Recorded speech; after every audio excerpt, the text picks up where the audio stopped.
Have you ever wondered what the secret sauce is behind a company that just works? It's not just about having a great product, it's about having a killer game plan. In this explainer, we're going to open up the playbook that modern businesses use to win. I mean, you've seen it happen, right? A new brand just explodes on social media, and it feels like it happens overnight. So, how do they do it? Is it just pure luck, or is there a really clever strategy going on behind the scenes? Well, the answer is it is that game plan.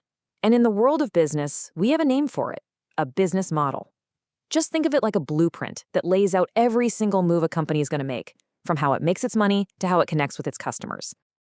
All right, so let's start with the absolute basics. What exactly is a business model, and why is it so important for a company's success? To put it simply, it's the core strategy for how a company plans to make a profit. It answers all the big questions. What value are we actually providing? Who are we selling to? And the big one, how are we going to get paid for it? The answers to these questions literally shape everything a company does. Okay, so now that we know what a business model is, let's take a look at how they work out in the real world. Now, there are tons of different variations, but most companies follow one of 5 core playbooks. Let's break them down.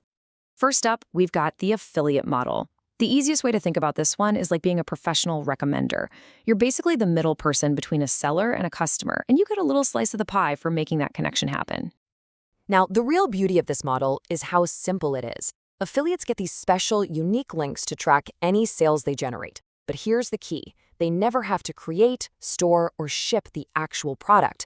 That means the financial risk is incredibly low, which is exactly why it's so perfect for online influencers and bloggers. And this is a perfect real-world example. A travel blogger doesn't own an airline, right? But by recommending Aer Lingus flights to their audience, they can earn a commission for every single booking that comes through their link.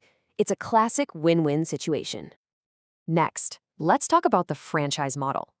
You can think of this as basically renting a successful business idea that's already been proven to work. You get the brand name, the products, the training, the whole system ready to go. The big trade-off here is pretty clear. It's security versus control.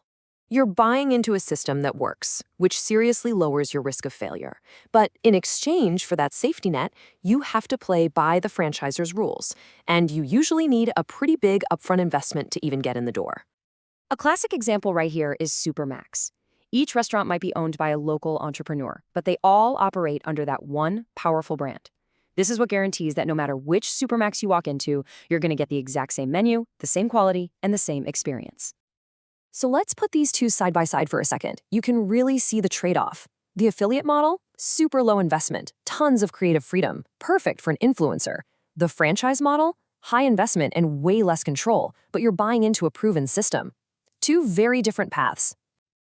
Okay, let's move on to a playbook that has completely taken over the digital world: the subscription model. I mean, think about it. From your streaming services to your software, companies absolutely love this model because it turns a one-time sale into an ongoing relationship. So the business, the main benefit is predictable, steady income. They know roughly how much money is coming in the door every single month. But what's the challenge? Well, they have to constantly deliver values to keep you from hitting that cancel button. It's a never-ending battle for your loyalty. And hey, it's not just for tech startups. Even a long-standing institution like the Irish Times has completely adapted its playbook for the digital age, using a subscription model to offer premium online content to its loyal readers. It's a brilliant move. Now for an absolute classic, the manufacturing model. This is the traditional, old-school playbook for anyone who wants to create a physical product. We're talking cars, computers, even a carton of milk. It's all about turning raw materials into finished goods. Now, this is a high-stakes game, for sure. It needs a massive investment in factories, machinery, and a really skilled workforce. And the risks are high too, because if customer demand suddenly changes, you could be left with giant warehouses full of stuff nobody wants to buy. To really understand the sheer scale of manufacturing, just look at a company like Kerry Group. They aren't just selling to local shops. They are a global powerhouse, producing essential food ingredients that end up in products on shelves all over the world. And our final playbook is the retailer model. Retailers are that crucial last link in the chain. They buy products in bulk from the manufacturers, and then they sell them directly to you and me, the final customers. For a retailer, their entire world revolves around one thing: the customer. Their success totally depends on offering the right products at the right price with amazing service. And these days, that battle is fought everywhere, both in physical stores and online with e-commerce. I mean, a household name like Dunnes Stores is the perfect example of a retailer. They have absolutely mastered the art of getting a huge variety of products and presenting them to us, the customers, in a super convenient one-stop shop. But here's the thing. Just knowing these playbooks, it's not enough anymore. In the 21st century, the game has totally changed. Choosing a model isn't just about making money. There's a whole new set of rules that every modern business has to play by to really succeed. Now, these aren't separate models. Think of them more like essential layers that you have to apply to every single playbook we just talked about. Modern businesses have to think about their ethical impact, they have to embrace technology, and they have to keep an innovative entrepreneurial spirit just to survive. And this is the crucial point. The scorecard for success has changed. Customers, employees, investors, they're all looking beyond just the numbers on a balance sheet. A winning playbook today has to be ethical. It has to be sustainable, because profit is no longer the only bottom line. So this all brings us to the most critical decision for anyone who wants to start a company. How on earth do you choose the right playbook for your idea?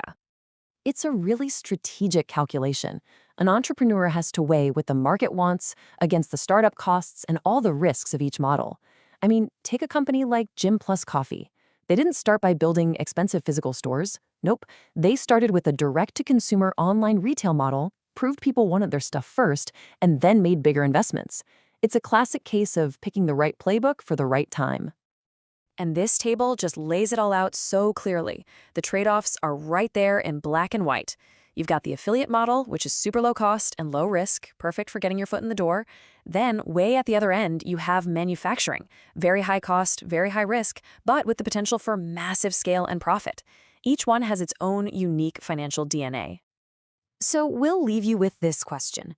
If you were launching a business tomorrow, which one of these playbooks would you choose? Would you play it safe with the affiliate route? Or would you go all in on the high-stakes manufacturing game?